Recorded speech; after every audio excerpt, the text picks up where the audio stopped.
candid conversations, unfiltered opinions, and humor with Abeg Vex Podcast. Hello, everybody. Welcome to another great episode. Today, I have the pleasure of having Mr. David Fradin with me today. So, Mr. Fradin is going to talk to us about product success. So, this is for all the entrepreneurs who may have questions or building something. How do I make my product successful? How do I sell to my ideal audience? So, David, welcome. I'm glad to be with you. Thank you. So, product success, David, are we talking physical product? Are we talking service-based product or both? Both. Ooh. A service is nothing more than an intangible product, and the 5 keys to success that I've identified applies to both services and things you can touch, which are called products. At what point should a person apply these 5 keys that you have when developing a product for market?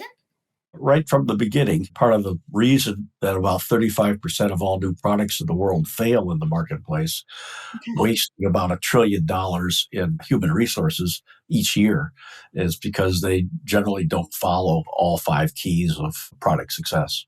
So foundationally, what is the first key? It follows a mnemonic, which is the name of my company, Spice. Spice Capital is the name of my company. The mnemonic is Spice, SPICE. The S stands for you must have a product market strategy that is a strategy for your product or your service in the market, keeping in mind that a market is like a grocery store. Right. Marketing is the trying to persuade people to go to that grocery store and buy something. So I'm talking about the market. The P stands for repeatable processes. The I stands for having the information necessary to make decisions. The C is the most important one, which is knowing and understanding what it is your customer wants to do. And the E is to make sure that amongst your organization, between your employees and your consultants, you have all 130 competencies or skill sets necessary for product success. So to the average person, David, this sounds like Latin, right? So can you break it down?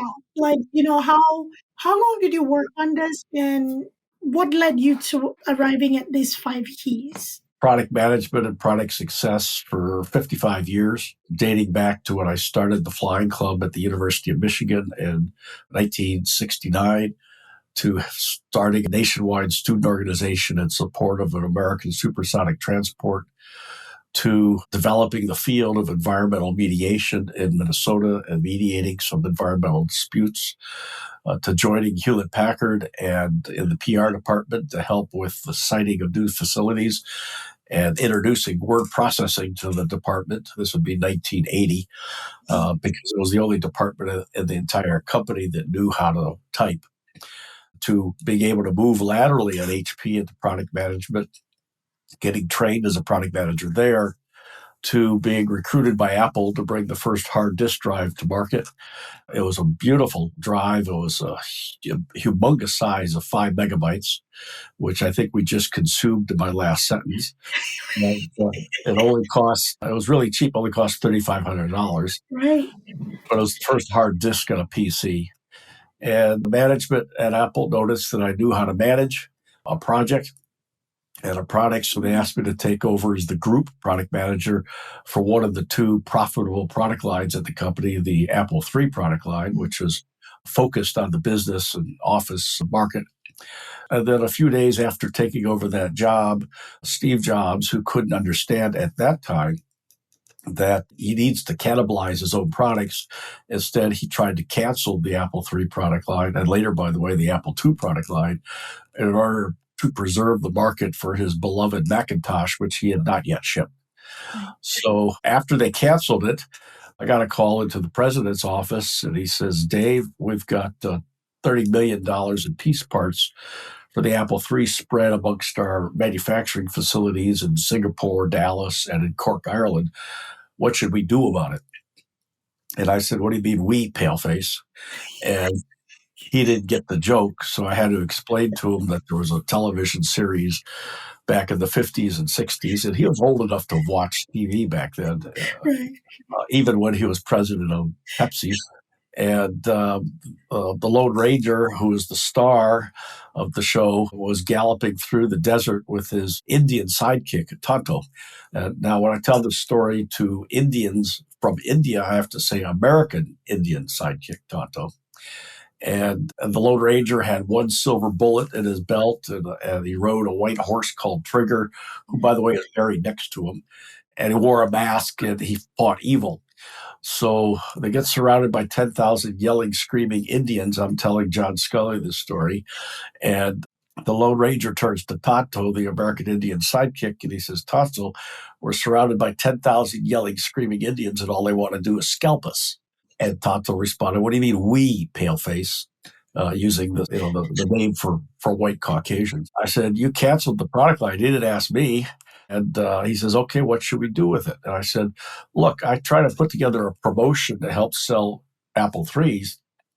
And I had to take it to a promotions department in my division, who then took it to a merchandising department in corporate, who then took it to the marketing department in corporate, who then took it to the sales department in corporate, who then took it to the manufacturing reps in their areas, who then took it to the principal of the dealers, and we had 1,800 dealers. And then eventually, whatever I tried to do, you might get to the salespeople on the dealer floor. I said, you know what it's like pushing a wet noodle?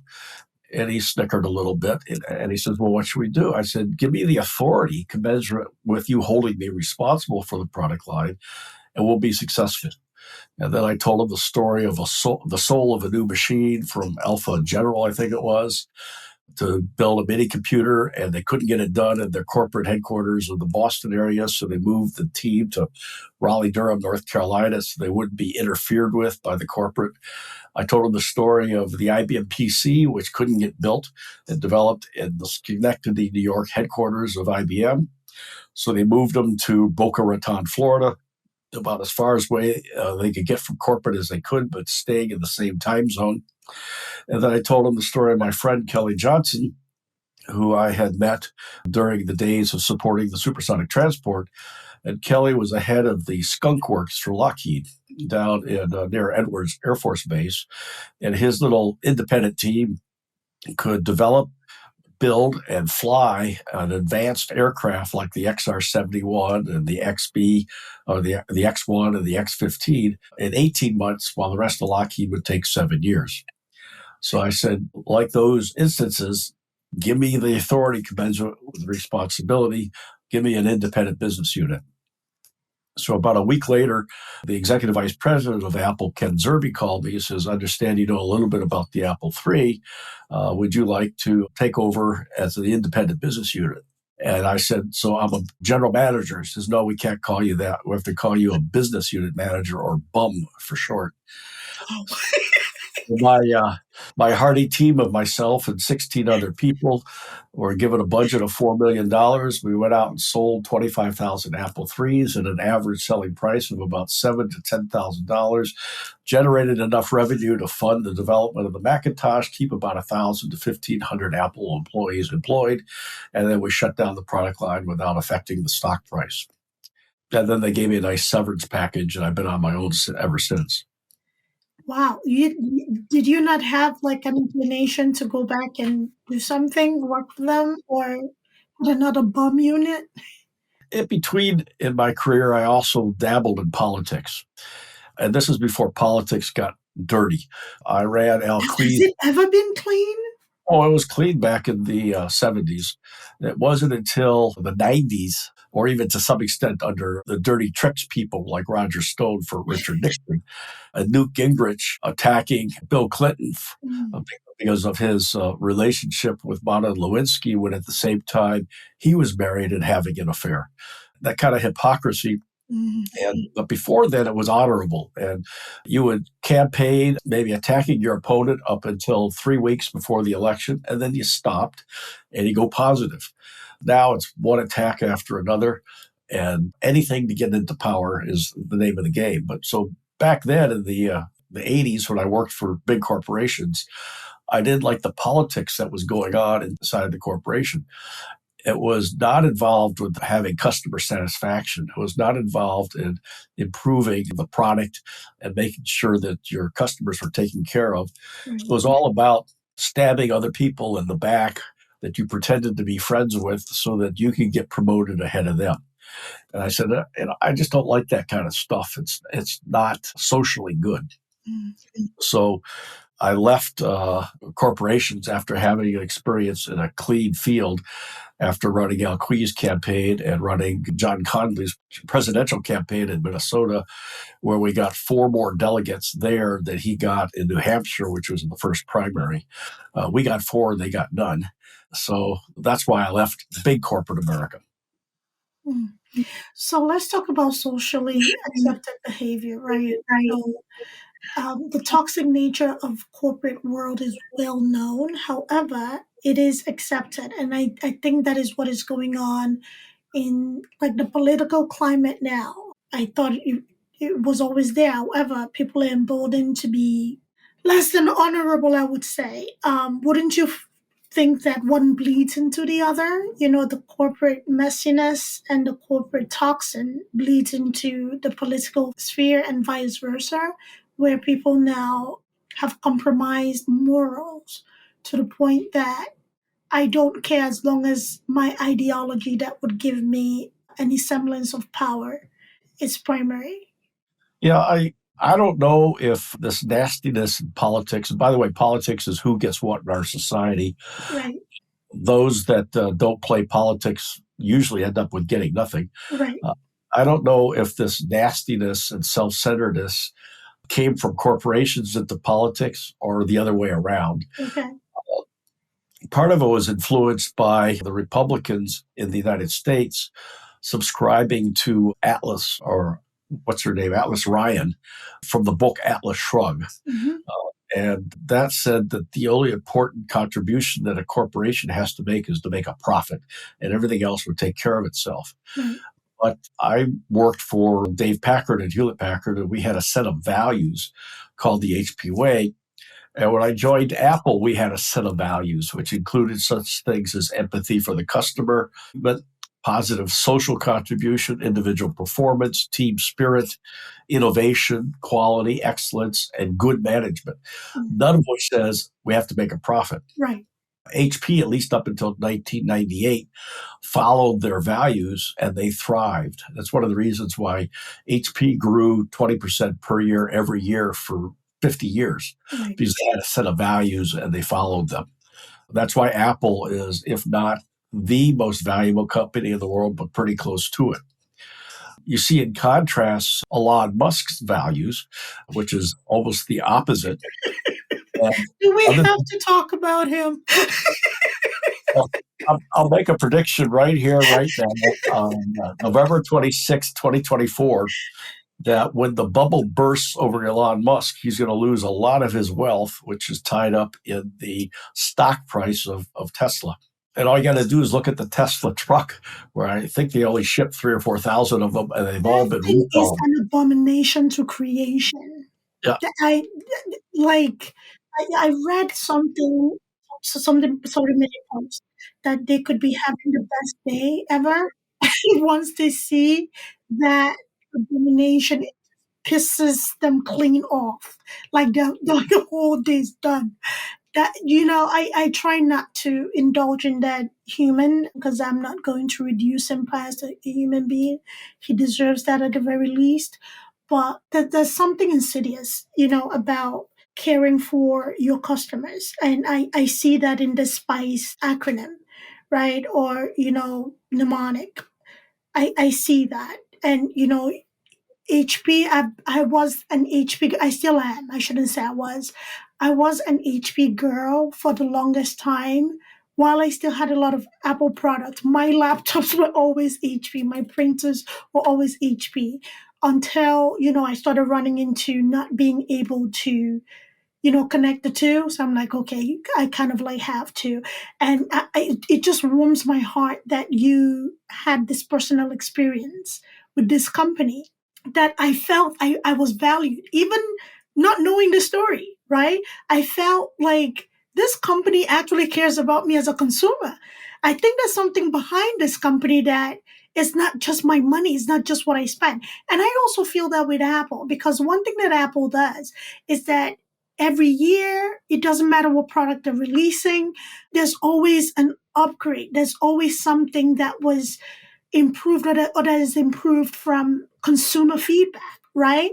And when the first earpods came out, I call them ear tampons because that's, it looked weird, right? An upgrade from the string, from the wires, disconnect. But they have gotten so much better, so much, more discreet, more, portable, right? Than the first, generation. So when we talk about people with morals, people that actually care as opposed to the profit, right? It shows. And, these are companies that survive. And thank you for sharing your experience with both, Apple when, Steve Jobs was very much in the middle of everything and now, and also HP, because there's something about an industry that focuses on profit that, yeah, I think the consumers feel that. And what would you say is the telltale signs to the consumer when it comes to a company that is very profit focused? Well, I'll pick HP in its printer business right now. I bought an inkjet printer, which comes with color inkjet cartridges and a black one. And they ask and offer a subscription service for the ink and for paper, for that matter, where they mail you a new set of cartridges every month, whether you want them or not. Well, I print maybe 5, perhaps 10 pages a month, and I don't need to spend, I think it's like $7 a month, to print those 5 to 10 pages. So I stopped the subscription after the free one. They went ahead and charged me for the next 3 months, so I had to ask for my money back, even though I canceled it. And then a month later, I went to go print something, and I couldn't print it because I didn't have a subscription to something I didn't want. There was no way of getting around it. So I had to start my subscription up in order to print something and then cancel it again. That's not exactly what Apple teaches or the HP way teaches, to have empathy for your customer. What they've been trying to do, because Wall Street loves this, is to convert a person that buys a printer into a monthly subscription. And then that can be valued in the stock price that you have a subscription.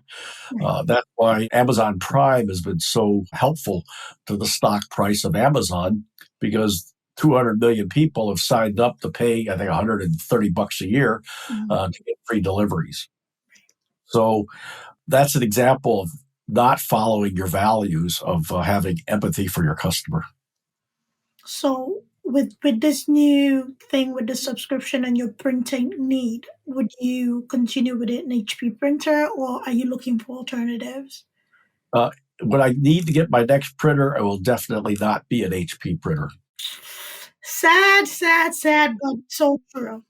So let's go back to your 5 keys, because I'm teetering, right? So I have physical product and I have service-based product, right? So how familiar are you with healthcare? Because I want to really put these 5 keys so that we can talk about it and kind of like expand on it. How familiar are you with the American healthcare system, I should say? I've been in it for over 70 years, so I'm familiar with it. So you do understand it's a giant maze for the consumer, right? And also for the business side of things, it can feel very buttoned up, right? Very much it's about who you know. So if somebody has a business that is in the healthcare space and does see the benefit to the healthcare consumers and the healthcare establishment, right? How do you apply these 5 keys to the market? Well, in the area of the product market strategy, there's 32 components of that. So, 32. yeah, Dang not my fault. It's understanding what the customer wants to do. It's personas, who your target customer is, your target market, your total available market, your product positioning, your value proposition. your support, service, sales strategy. So some of those things don't necessarily apply to healthcare, but Okay. certainly understanding which segment of the market your services are going to address helps you begin to focus on that and to clearly understand who your target customer is, right down to their persona. So let's suppose it's cancer, or let's suppose it's diabetes, or let's say it's overweight, or general practice, or surgery, or whatever it may be. The P is, if you're going to have a process of, say, surgery, like many mistakes have been made. So now when you go in to have your right arm operated on, they market it as the right arm so they don't get it reversed. Things like that. They took out the wrong kidney or the wrong lung or something like that. The I is having the information available to make informed decisions. And now with the advent of artificial intelligence, it's able to read x-rays faster and give better results than a human can and not miss things like tumors. But there's other areas of medical where AI is not helpful and actually is counterproductive. The C is probably the most important part is understanding your customer. What is it that they want to do? Why they want to do it? When do they want to do it? Where they want to do it? How do they want to do it? What's standing in their way? How important that is that they get that done? And how satisfied are they with the alternatives? So let's suppose someone has cancer. What is it that they want to do? They'd like to cure the cancer. Why do they want to do it? Because they don't want the cancer to kill them. How do they want to do it? Or they want to do it in the least invasive way possible. My mom was a 9-year breast cancer survivor, which was unusual for breast cancer back in the 70s. And she had 3 mastectomies and couldn't raise her arms above her neck, and of course had many courses of chemotherapy, which caused her to lose all her hair. And I think she was in constant pain for those 9 years. That's not the outcome that we want. That's not what a customer wants to do.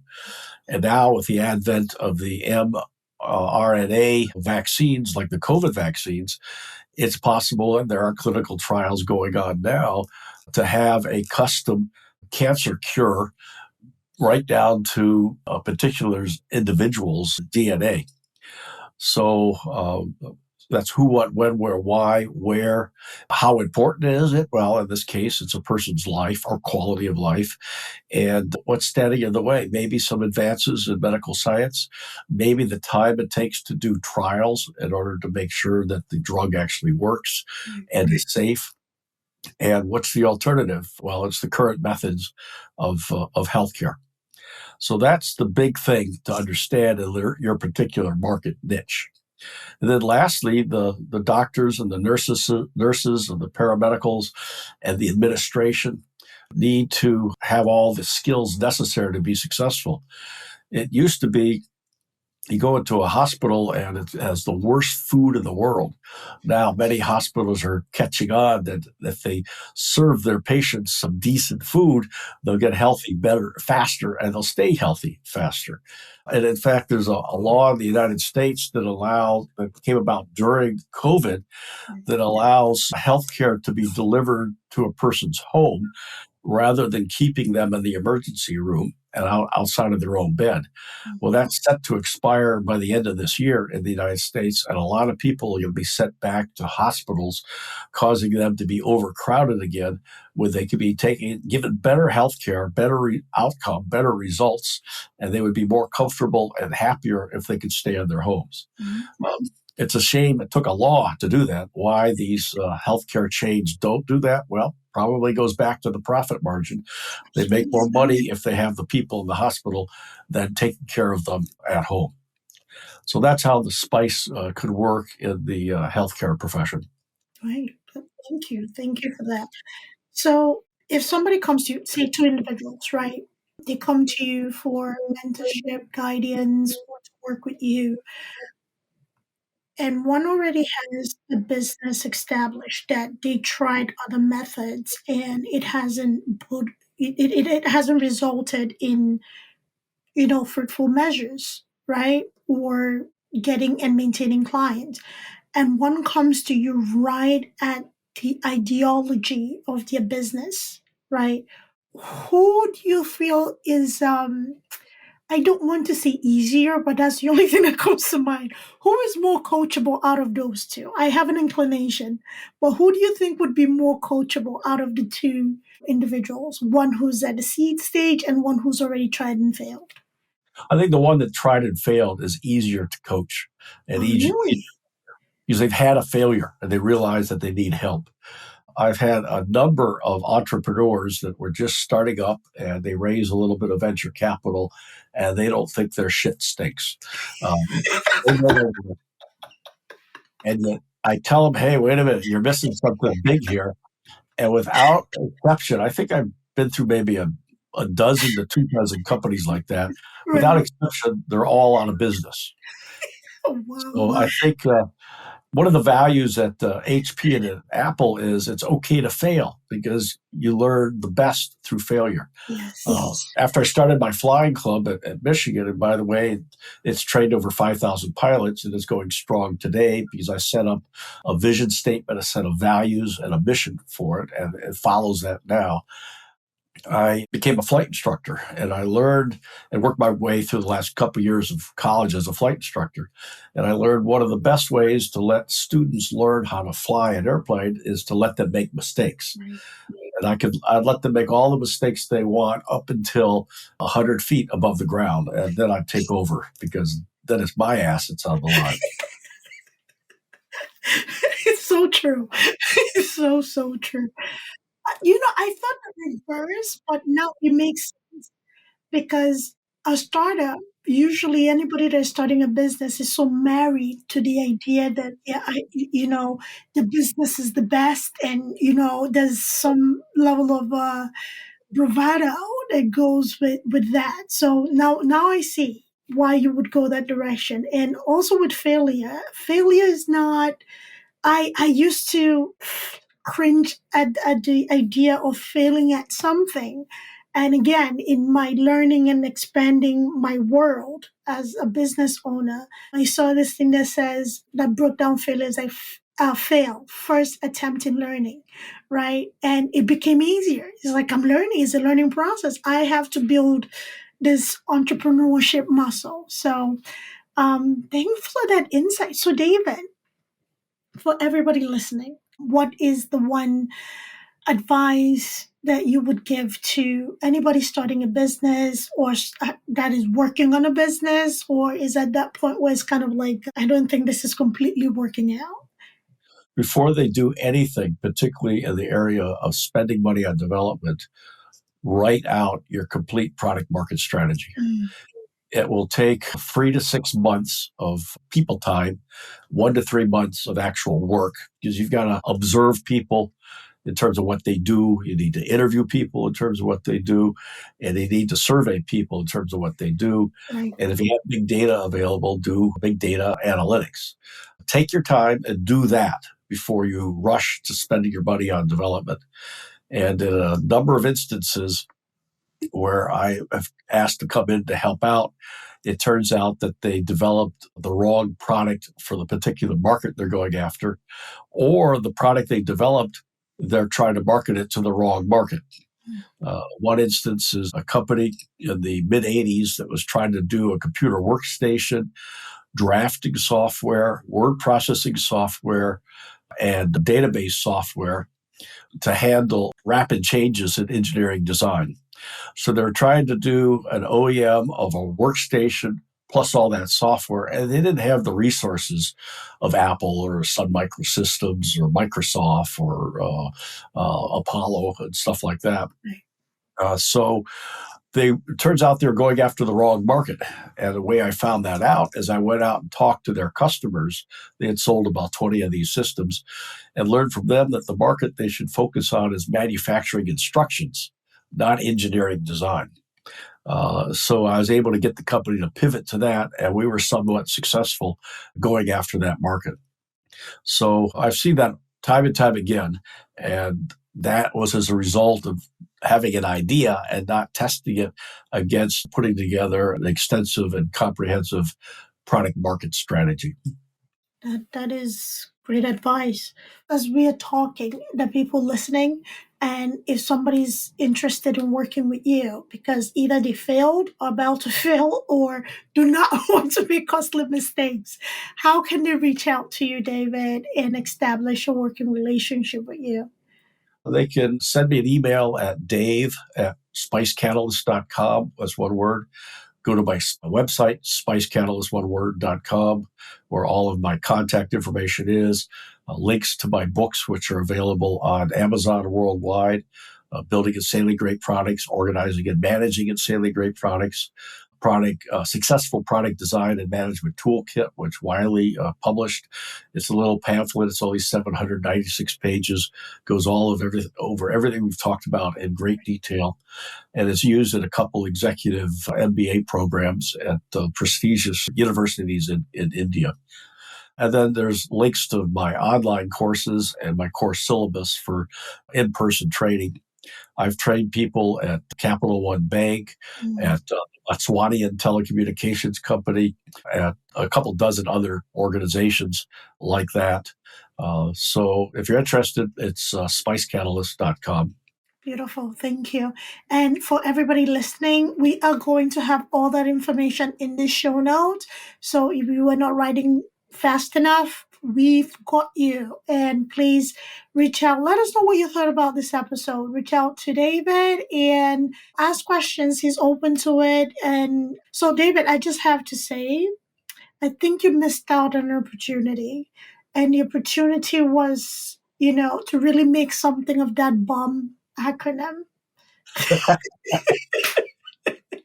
That's why I don't like the term product manager, because there's a little blog I have on my website. I would go to a party and a very nice looking lady would be there, and I would walk up to her and start chit-chatting, and she'll say, "What do you do?" And I said, "I'm a product manager." She says, "What's that?"